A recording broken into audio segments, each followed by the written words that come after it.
Hello and welcome back. This is the part 3 of Microsoft Excel series. In our previous videos, we have started a new topic which is my mark sheet.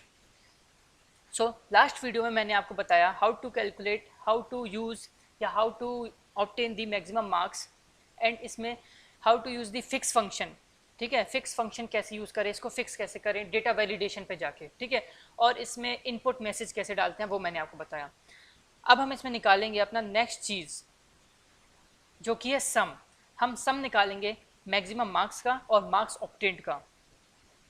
Total marks निकालने के लिए मैंने सबसे पहले यहाँ पे एक बार ही डाल दिया टोटल मार्क्स, ठीक है. देन टोटल मार्क्स निकालने के लिए हमें अगर टोटल मार्क्स निकालना है या किसी भी चीज़ का सम निकालना है तो उसके लिए हम यूज़ करते हैं अपना फंक्शन SUM सम. तो मैं यहाँ पे लिखूँगा जैसे कि मैं आपको बता चुका हूँ कि एक्सेल में हमें कोई भी सिंटेक्स कोई भी फॉर्मूला लगाने से पहले सम इक्वल्स टू का यूज़ करना पड़ता है. तो मैंने इक्वल्स टू लगाया, सम लिखा, देन ब्रैकेट ओपन. सम का मीनिंग लिख के आया था ये, add all the numbers in a range of a cell, ठीक है. देन हमें सिलेक्ट सम करना है तो पहले हम दो तरीके से कर सकते हैं. हमने पहले वाले सेल को सिलेक्ट किया, देन हमने कॉलन लगाया, देन हमने लास्ट वाले सेल को सिलेक्ट कर दिया, तो ये पूरी टेबल सिलेक्ट हो सकती है, ठीक है. और एक सिंपल तरीका ये भी है कि हम जहाँ से हमें सिलेक्ट करना है वहाँ से लेके जहाँ तक हमें सिलेक्ट करना है वहाँ तक हम ड्रैग करके जाएँ अपने माउस से और उसको छोड़ दें, देन ब्रैकेट क्लोज और फिर एंटर कर दें. ये हो गया हमारा सम मैक्सिमम मार्क्स का. देन हमें मार्क्स ऑब्टेन्ड का सम चाहिए है, देन हम फिर से इक्वल्स टू ही करेंगे, फिर सम लिखेंगे, ब्रैकेट ओपन. मार्क्स ऑब्टेन्ड का टोटल करना है तो हम ऊपर से नीचे तक जहाँ तक हमें सम करना है वैल्यूज़ का हम ड्रैग करेंगे उतनी वैल्यूज़ को सेल्स को, देन प्रेस एंटर, ठीक है. तो ये आपने देखा कि मार्क्स टोटल मार्क्स निकाले हमने, मैक्सिमम मार्क्स का टोटल निकाला और मार्क्स ऑब्टेन्ड का टोटल निकाला. काफ़ी इजी चीज़ थी, सम यूज़ करके किया. नाउ अब हम देखते हैं अपना रिमार्क कैसे देंगे हम एक स्टूडेंट को. तो इसमें अपन डिफरेंट क्राइटेरियाज यूज़ कर सकते हैं. मतलब मैं जैसे सिंपल यहाँ पे आपको शो करने जा रहा हूँ जिसको मैं अभी एक्सप्लेन करता हूँ आपके सामने कि अगर स्टूडेंट के मार्क्स जो मार्क्स ऑब्टेन्ड है वो अगर ग्रेटर देन है, मतलब जो मार्क्स उसने ऑब्टेन्ड किए हैं वो अगर ज़्यादा हैं और इक्वल हैं 75% टोटल मार्क्स के, तो वो डिस्टिंक्शन वाला होगा. और अगर उसके जो मार्क्स ऑब्टेन्ड है वो कम है 40% ऑफ द टोटल मार्क्स तो वो फेल हो जाएगा, ठीक है. अदरवाइज ब्लैंक रहेगा. अगर वो 75% ऑफ दिस से लेके 40% ऑफ दिस के बीच में आएगा तो हमारा खाली रहेगा. अदरवाइज या तो उसको डिस्टिंक्शन लगेगी या तो वो फेल हो जाएगा, ठीक है. तो मैं यहाँ पे आपको रिमार्क्स में सिंटेक्स यूज़ करके दिखाता हूँ इफ़ फंक्शन को यूज़ करके. ध्यान रखना, हमें अगर कोई भी स्टेटमेंट लाना होता है तो हम इफ़ फंक्शन का यूज़ करते हैं. और ज़रूरी नहीं है कि जो मैं ही ये जो स्टेटमेंट लगा रहा हूँ वही लगाएं. अपन डिफरेंट क्राइटेरिया बहुत वास्ट होता है एक्सेल में, हम कुछ भी लगा सकते हैं. बस मैं आपको एक छोटा सा एग्जाम्पल देने के लिए समझा रहा हूँ. तो हम यहाँ पे लगाते हैं मार्क्स ऑब्टेन्ड के लिए, ठीक है, equals to if then bracket open. अगर हमारे जो मार्क्स ऑब्टेन्ड हैं वो ज़्यादा होते हैं और इक्वल होते हैं किससे, 75% ऑफ किसका, टोटल मार्क्स जो हमारे मैक्सिमम मार्क्स हैं. अगर हमारा जो ऑब्टेन्ड मार्क्स है वो ज़्यादा होता है या बराबर होता है 70%, 75 ले सकते हैं ऑफ दिस मैक्सिमम मार्क्स, ठीक है. अगर ऐसा होता है तो यहाँ पे हमें डिस्टिंक्शन मिलेगी डी. डिस्टिंक्शन मैंने आपको बताया था ना कि बहुत टॉप है ये सब्जेक्ट में. अदरवाइज हम इसमें दूसरा अपना लगाएंगे दूसरी कंडीशन, इफ़ अगर जो हमारा मार्क्स ऑब्टेन्ड है वो छोटा है किससे, 40% ऑफ हमारे मैक्सिमम मार्क्स से. इसको मैंने देखो यहाँ मल्टीप्लाई नहीं लगाया इसलिए नहीं आया. 40% ऑफ मैक्सिमम मार्क्स से तो हमें क्या होगा, फेल हो जाएगा वो एफ, ठीक है. अदरवाइज ब्लैंक रहेगा,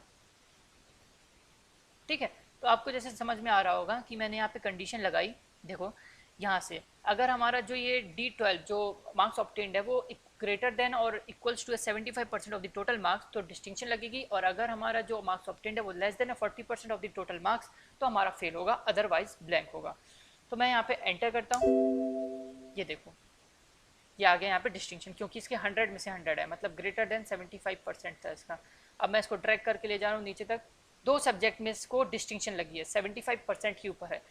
किसी सब्जेक्ट में इसको फेल करके देखते हैं, एफ लिख के आना चाहिए. तो मैंने यहाँ पे को फेल किया, ये देखिए यहाँ पे एफ लिख के आ गया।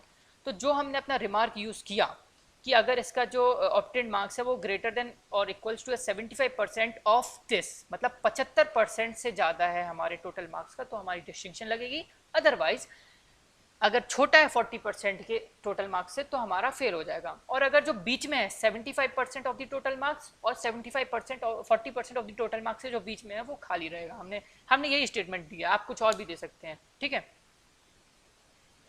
तो ये हमने सीखा रिमार्क्स कैसे देते हैं स्टूडेंट को, ठीक है। इफ फंक्शन का यूज़ करना है मेनली हमें, इसको हम ग्रेड भी कह सकते हैं, ठीक है। नाउ अब हम सीखेंगे टोटल परसेंटेज कैसे फाइंड करते हैं किसी भी स्टूडेंट के टोटल मार्क्स जो उसने ऑब्टेन किए हैं उसकी, ठीक है। तो जैसे मुझे यहाँ पे टोटल परसेंटेज निकालना है, क्या यहाँ पे निकालते हैं क्योंकि मार्क्स ऑब्टेंड की निकाल रहे हैं। तो इसको निकालने के लिए हमें अपना जो टोटल मार्क्स ऑब्टेंड है, यहाँ पे पहले इक्वल्स टू लगाना पड़ेगा, टोटल मार्क्स ऑब्टेंड जो हमने किए हैं divided by total marks, total maximum marks into 100। क्यों? क्योंकि हम परसेंटेज निकाल रहे हैं। Then press enter. अब देखो जो टोटल परसेंटेज होता है उसमें हम सिंपल, या तो हम सिंपल ही लगाते हैं कि जो हमारा टोटल मार्क्स ऑब्टेन्ड है divided by maximum marks then into 100 percentage निकालने के लिए। बट आपने देखा होगा मार्कशीट्स में कि ये जो 62% है वो तो ठीक है, बट जो डेसिमल के बाद जो वाली वैल्यू होती है वो हमेशा 2 वैल्यू तक जाती है। अभी जैसे अपनी 1 गई है तो ये आपने जैसे ऑफिशियली वाली जो मार्कशीट देखी होंगी उसमें हर बार जो वैल्यू है पॉइंट के बाद वो हर बार 2 के बाद जाती है। वो देखने में भी अच्छा लगता है, और किसी किसी में जब हम यहाँ परसेंटेज निकालते हैं तो 4-5 आ जाती हैं, वो भी देखने में अच्छा नहीं लगता, और ये सिंगल भी देखने में अच्छा नहीं लग रहा, हमें 2 चाहिए है। तो इसमें हम सिंपली एक फॉर्मूला फंक्शन लगाएंगे, राउंड फंक्शन लगाएंगे हम इसमें अपना। तो हमारा जो ये डेसिमल के बाद की वैल्यूज़ हैं वो 2 तक भी आ जाएंगी, 4 तक भी आ जाएंगी, 0 तक भी आ जाएगी, ठीक है। तो मैं आपको बताता हूँ कैसे लगाते हैं। तो जैसे हमने यहाँ पे अपना परसेंटेज का फॉर्मूला लगाया, इसके पहले जो इक्वल्स टू है यहाँ पे हमने लिखा राउंड, ठीक है। राउंड मतलब होता है round a number two specified number of digit, कि हमें राउंड कर सकते हैं नंबर को, मतलब जितना आप चाहते हो उतनी ही पॉइंट के बाद डेसिमल आ जाते हैं इससे, ठीक है। हमने यहाँ पे ब्रैकेट ऑन किया, देन यहाँ पे हमने अपना ब्रैकेट ऑफ किया क्योंकि ये तो हमारी हो गई परसेंटेज, ठीक है। अब हम यहाँ पे स्टार्ट करेंगे अपना राउंड, ठीक है।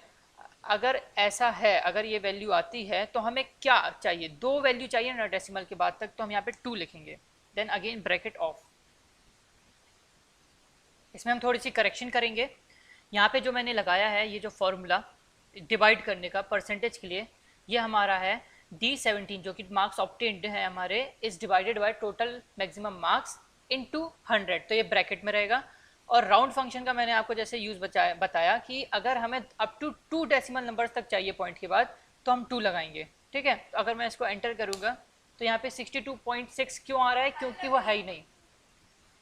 और अगर मैं यहाँ पे आपको करके दिखाता हूँ 0, तो यहाँ पे देखना 62 ही आ जाएगा, 63 हो गया वो, ठीक है, क्योंकि पॉइंट के आगे वो 6 था।